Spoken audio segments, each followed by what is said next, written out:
2025 foi o ano do sensacionalismo na residência médica. Teve candidato que fez 50 mil questões e não chegou nem perto de ser aprovado. Teve gente que acertou 90% da prova e não passou. E teve candidato que deu uma burlada no sistema de bonificação do MFC e ganhou 10% sem ter cumprido com os pré-requisitos da lei. Tá tudo uma bagunça e tá todo mundo se questionando o que será que as pessoas que conseguem passar nessas provas, apesar de todas as dificuldades, fazem de diferente. Onde vivem, o que comem, o que fazem. E a gente sempre espera algo muito diferente, alguma habilidade sobre-humana ou alguma estratégia muito secreta. Mas a grande verdade é que eu vou jogar um balde de água fria aqui hoje e vou trazer justamente quais hábitos essas pessoas praticam.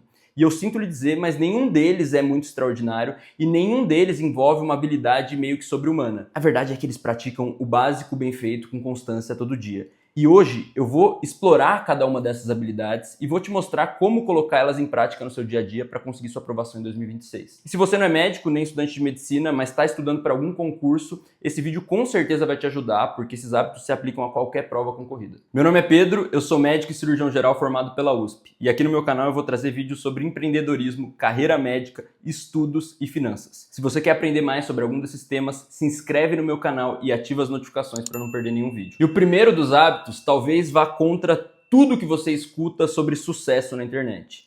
Desequilíbrio. O primeiro ponto para ter uma preparação bem-sucedida é uma vida desequilibrada. E na maioria das vezes a gente espera uma vida bem organizada, agradável, na qual você vai conseguir ter bons relacionamentos, você vai ter tempo para fazer tudo que você gosta, você vai trabalhar bastante, você vai estudar bastante, você vai assistir seu seriado favorito e ainda vai sobrar um tempo para ficar à toa mexendo no Instagram. E talvez esse erro ou essa confusão venha do uso inadequado da palavra prioridade, pelo menos do uso inadequado na minha opinião. É frequente a gente ouvir falar de prioridades no plural, então eu tenho muitas prioridades. E quem tem prioridades, na verdade, só tem vários objetivos distantes e que provavelmente não vão ser concluídos. Eu gosto de usar, na verdade, eu só uso a palavra prioridade no singular, porque nós temos energia ou disposição, ou o que você quiser denominar, de forma limitada. Eu gosto de usar a palavra energia. Então eu considero que a minha energia e a energia de qualquer ser humano é algo escasso. Todos os dias você começa como se fosse com uma bateria ali cheia ou meio cheia, dependendo do seu dia anterior, e você tem uma quantidade que você pode utilizar. Se você divide essa pequena bateria entre várias tarefas ou vários objetivos, a quantidade de tempo e de foco que você consegue aplicar em cada uma dessas tarefas é muito menor. Consequentemente, se você tem menos foco e menos energia no seu objetivo principal, que é estudar, passar numa prova, você está muito atrás de todo mundo. Se tem um candidato que ele fica o dia inteiro estudando, não pensa em outra coisa, ele no máximo vai na academia e dorme bem, e você dá plantão, você sai na balada sexta-feira, você faz várias outras coisas, cara, você pode ser muito mais inteligente que ele, você pode ter um material muito melhor que ele, mas não tem como você ganhar. Não tem como você ganhar de um cara que está fazendo o tempo inteiro, o tempo todo, sendo que você tem muitas prioridades. Então o primeiro ponto aqui é desequilíbrio e prioridade no singular. Se você entender isso, aí a gente consegue começar e partir para o próximo hábito. O segundo hábito é ser chato.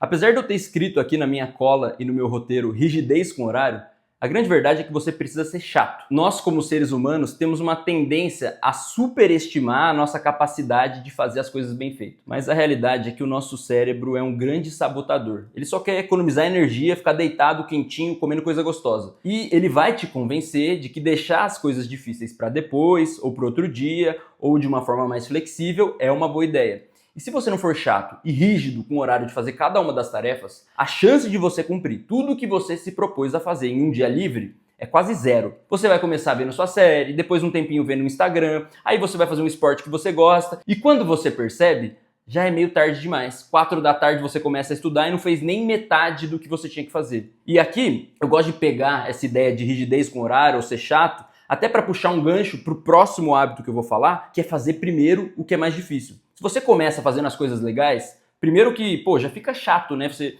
teve uma coisa muito recompensadora aqui, como mexer no celular, ou assistir uma série que você gosta, para depois ir estudar um negócio que é meio chato, fica ainda mais difícil. Agora, se você começa pelo negócio mais difícil, pelo menos você já está com a barra um pouco mais elevada. E mais do que isso, sua energia, como a gente falou no hábito anterior, ela é limitada. Ao longo do dia, sua energia vai acabando. Fazer primeiro o mais difícil garante que você vai ter mais energia para executar a tarefa mais complicada. E quando eu falo desse terceiro hábito de fazer primeiro o mais difícil, a gente está conversando sobre uma preparação para a residência. Então, sim, estudar primeiro, não só o mais difícil, mas como o mais importante. Mas tem uma ramificação disso que não é só sobre começar pela tarefa propriamente dita mais difícil, mas também pelo assunto mais difícil. E aqui isso vai variar muito dependendo de quem eu estou falando. Então, meu exemplo, eu sou cirurgião, eu sou especialista em cirurgia geral, eu gosto muito de cirurgia, agora, eu não gosto de pediatria. Então vamos supor que no meu dia eu tenho que estudar neonatologia, sangramentos da gestação e trauma. O que meu corpo vai querer, ou meu cérebro vai querer? Ele vai querer estudar trauma, porque é o que eu gosto, é o que eu tenho familiaridade. E por outro lado, neonatologia, putz, eu tenho uma preguiça de estudar, porque eu não gosto desse conteúdo. E aí, a tendência é querer estudar o mais fácil primeiro. Só que o ideal, o que vai me trazer mais resultado é começar pelo mais difícil, porque eu tô com a energia lá no alto, aí eu ainda não procrastinei, e aí eu vou estudar primeiro o que eu mais preciso, e aí eu vou conseguir ter foco e atenção naquele assunto que eu não costumo ter esse mesmo gás para estudar do que eu teria no trauma. E aí no final, mesmo que eu procrastine e não aguente mais estudar quando chegar no trauma, pelo menos eu deixei de fazer o assunto menos importante. O assunto mais relevante para mim, que era a neonatologia, que é a minha fragilidade, eu já garanti. Então, a chance de você errar num todo é menor, e mesmo quando você erra, você acaba errando num assunto que é menos relevante para você. Então, por mais que a gente não queira fazer isso, começa pelo mais difícil, seja a tarefa mais difícil, mas mais do que isso, pelo assunto mais difícil, porque aí você não se sabota. Aceite que nós somos sabotadores e aí fica mais fácil lidar com isso. E o quarto hábito aqui que eu quero falar é o treino. Apesar da gente ter falado sobre o desequilíbrio, o treino ele vai entrar como um coadjuvante da sua preparação. Então a gente precisa manter a atividade física como um contrapeso da preparação. E quando a gente fala de uma preparação, seja para residência, para o vestibular ou qualquer concurso, eu vejo essa preparação como um grande estressor. Primeiro que a gente estuda mais do que é saudável ou fisiológico, então você vai ficar exausto, quase que num burnout se você fizer uma preparação bem feita. E segundo, é muito ansiogênico. Você não sabe se você vai passar, você está abdicando de uma série de coisas em prol de um objetivo que você não tem como saber se vai ser bem sucedido. Então, ficar angustiado, ficar preocupado é natural. E aí eu olho para a atividade física quase como um contrapeso, como algo que vai desbalancear esse processo de estresse. Tem um trabalho que eu gosto muito, eu cito ele bastante, que foi publicado acho que há 3 anos atrás pela Universidade do Sul da Austrália. E ela fez uma comparação que eu achei muito legal. Comparou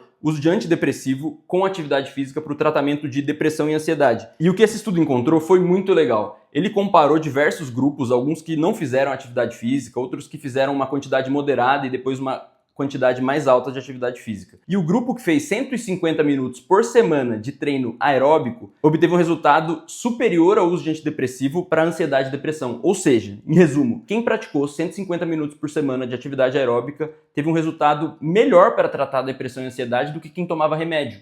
E aí, tudo bem, o que eu vou fazer aqui é uma extrapolação, mas eu penso que a atividade física na preparação vai ser como um ansiolítico, que vai equilibrar sua homeostase aí da ansiedade, do humor, e vai fazer com que você tenha mais foco e lide melhor com toda essa pressão e cansaço da preparação. Então, para todos os meus alunos, na primeira reunião que eu tenho com eles, a primeira coisa que eu falo é o seguinte: qual que é o horário que você vai fazer atividade física? Alguns me falam, não, mas minha agenda é muito apertada, eu já tenho pouco tempo para estudar, eu não vou perder mais tempo fazendo atividade física. E mesmo para quem tem uma agenda muito apertada, eu sempre bato nessa tecla e falo, cara, eu prefiro que você estude menos horas, mas faça atividade física pelo menos 3 vezes por semana, porque eu sei que se você fizer isso, seu foco nos estudos, seu rendimento ao longo do ano vai ser muito melhor. Então é algo que para mim é um pilar fundamental e sem isso a chance de ter sucesso é muito menor. E aqui o próximo hábito que eu vou citar também é uma perda de tempo e muitas pessoas caem no erro de tentar dormir menos para estudar mais. Então, obviamente, estou falando do sono e a grande questão do sono é que o sono é um pilar fundamental para consolidação de memória, para foco e para atenção. Então, por mais que às vezes a gente ache que dormindo menos a gente vai conseguir ter mais tempo para estudar, o nosso estudo tem menos qualidade, ele é um estudo menos focado e muito do que você estuda é perdido, porque no sono, quando a gente dorme lá no sono REM, a gente consolida as nossas memórias. E se você não está dormindo, você não está lembrando do que você estudou. Eu não vou me alongar aqui sobre higiene do sono para ensinar você como dormir melhor, mas eu vou deixar aqui o link na descrição de um vídeo que eu falo bastante sobre higiene do sono. Mas saiba que se você não dormir pelo menos 7 horas por noite, seu concorrente está na sua frente, mesmo que você esteja estudando mais horas do que ele.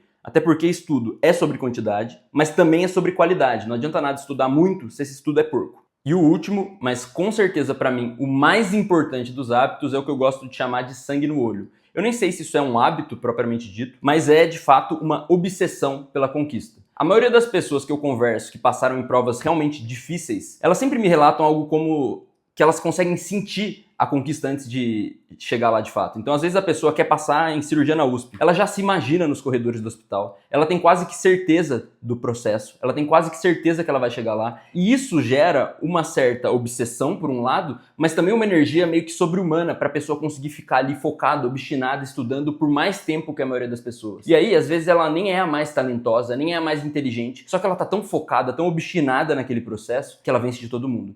E se você não tem essa vontade, se você não tem esse desejo e não consegue visualizar essa conquista, talvez para você seja mais difícil, porque você não vai ter aquele negócio que queima dentro de você para ter a energia necessária para executar, sei lá, 200 questões num dia. Talvez você tenha ficado frustrado com esse vídeo, esperando alguma solução mais milagrosa ou mais prática para sua aprovação, mas a grande verdade é que a única coisa que funciona é isso, o básico bem feito, todo dia, de forma quase que tediosa, com muita disciplina. E se você ainda duvida disso e está querendo alguma solução milagrosa, cuidado, porque você pode cair no papo de algum guru e começa a pesquisar um pouco sobre as grandes personalidades, seja no esporte, seja na ciência, e você vai perceber que todos eles tinham uma rotina muito chata, tediosa e repetitiva, mas todos eles também conseguiram coisas que a gente nem sonha em conquistar. Agora é minha vez e eu quero aprender com você. Qual o hábito das pessoas bem-sucedidas eu não falei nesse vídeo? Comenta aqui embaixo porque eu quero te ouvir. Se você gostou desse vídeo, já clica em curtir e se inscreve no canal. Te vejo no próximo vídeo e até mais.